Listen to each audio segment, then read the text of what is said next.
คือเพิ่นเล่าตกป่าเพิ่นก็เพิ่นมาตอนสายตอนเช้านะแม่แถวนี้นะบ่จันมานะ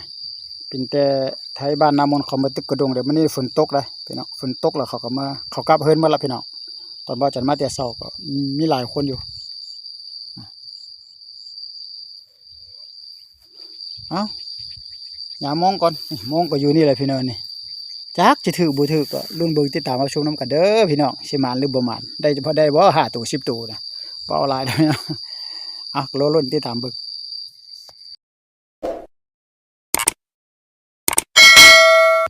ครับทักทายสบายดีพี่น้องที่เข้ามาติดตามรับเบิ่งรับชมพาพี่น้องไปยามที่ไปยามมองพี่น้องไงใส่แต่เช้าตอน6 โมงพุ่นล่ะตอน6 โมงตอนนั้นตอนเช้านั่นแม่นนะฝนตกพี่น้องฝนตกหลายตกแล้วก็บ่จันก็ตอนใส่บ่ได้ถ่ายดอกพี่น้องพอเนื่องจากว่าฝนตกเด้แล้วก็เดี๋ยวนี้จะพาพี่น้องไปยามเบิ่งใส่มองด่างหนึ่งอยู่คลองนี่นะไปเบิ่งน้ำกันพี่น้องเดี๋ยวนี้ฮอดประมาณ1 โมงป่าแล้วพี่น้องจะฮอด2 โมงยังละคันปลากับปลาน้อยมองบ่จันเคยไปใส่ละคันถือก็ย่านจะเน่าพี่น้องพอปลาน้อยเนาะก็เป็นแนวใดก็ไปรอติดตามรับเบิ่งรับชมน้ำกันว่าสิหมานบ่พี่น้องเดี๋ยวนี้กำลังยางออกจากเฮือนไปโอ้หาเวกพี่น้องตรงนี้ก็ได้ไปเบิ่งน้ำกันพี่น้องหมานอยู่บ่แบบนี้ก็ได้หมานจักตัวจักใดบ่เอาหลายเอาประมาณ5 ตัวหรือ10 ตัวพอได้ปิ้งมื้อแรงก็โอเคละพี่น้องสำนี้ก็ได้ไปตามเบิ่งน้ำกันโอ้นี่ไม่ดูเพิ่นเขาใส่มองอยู่หั่นนี่เพิ่นไหม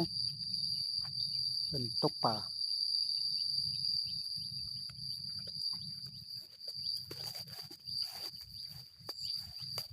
โอ้หมานบ่แม่ตุ้ยมื้อเช้าเห็นเขาก็มาตึกอันน่ะกระด้งลายเลยอู้เต็มเห็นเขามาตึกกระด้งแต่เช้าเพิ่นล่ะไทยนามนเขามีหลาย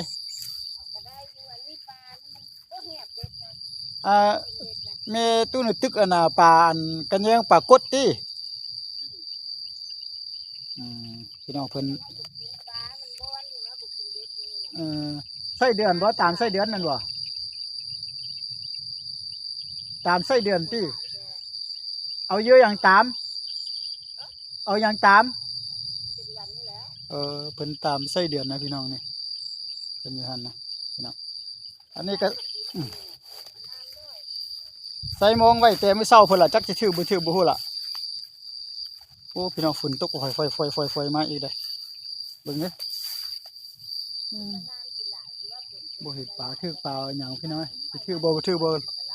เบิ่งนำกันพี่น้องขออนุญาตนี่คือเพิ่นเล่าตกปลาเพิ่นก็เพิ่นมาตอนสายตอนเช้านะแม่แถวนี้นะบ่จันมานะเป็นแต่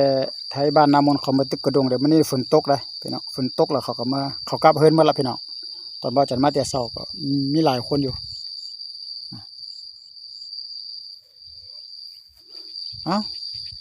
อย่ามองก่อนมองก็อยู่นี่แหละพี่น้องนี่จักสิถือบ่ถือก็ลุ้นเบิ่งติดตามรับชมนำกันเด้อพี่น้องสิหมานหรือบ่หมานได้พอได้บ่5 ตัว10 ตัวนะบ่เอาหลายดอกนะรอลุ้นติดตามเบิ่ง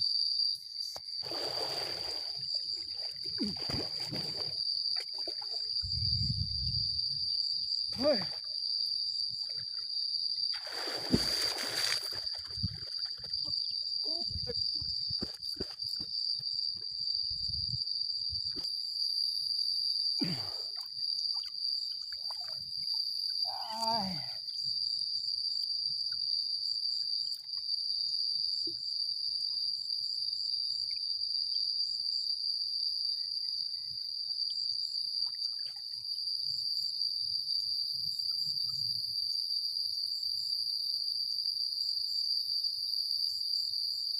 โอ้ใส่มองแต่เช้าก็บ่ถือขี้หมาป่าแดก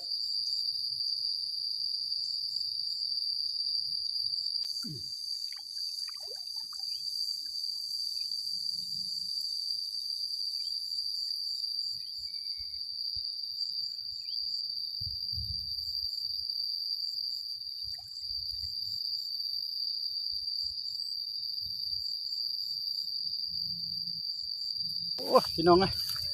บ่หมานนี่ เอาไปมามองกับจีบซับตัวหนึ่งตั้งแต่เช้าฮอดแล้งฮอดสายเพื่อนนี่ถึงแต่ปลาตัวเดียวโอ้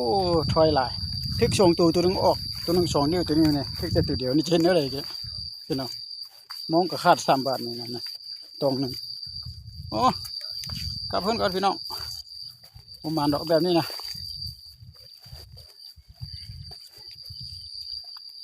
ครับเรื่องจะไปช่วยหาบอลใหม่อีกก่อนพี่น้องประมาณแล้วแบบนี้เนี่ยบายพี่น้องเอาขอบใจพี่น้องที่เข้ามาติดตามมาชมเบิ่งแล้วฝากไลค์ฝากแชร์เด้อพี่น้องเด้อ